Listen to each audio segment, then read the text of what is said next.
Hello दोस्तों, नमस्कार। मैं हूं अर्चना तिवारी। स्वागत करती हूं अपने यूट्यूब चैनल पे आप सभी का। और हम दोनों बहन मिलके बहुत ही प्यारा कजरी गीत सुनाने जा रहे हैं। कैसे लगेगा कमेंट में ज़रूर बताना। नटवर नंदलाल गिरधारी, तुमसे अरज हमारी ना। नटवर नंदलाल गिरधारी, तुमसे अरज हमारी ना।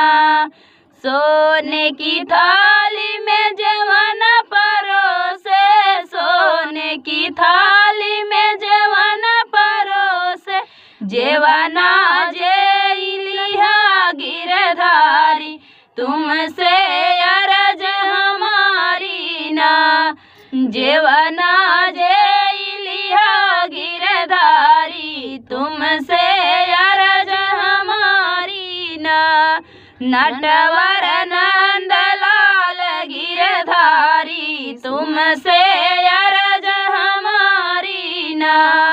झंझरे गेड़ुलवा गंगा जल पानी, झंझरे गेड़ुलवा गंगा जल पानी, गेड़ुला घोटी लिया गिरधारी, तुमसे अरज हमारी ना।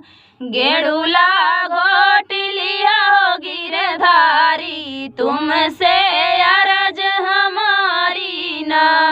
नटवर नंदलाल गिरधारी, तुमसे अरज हमारी ना।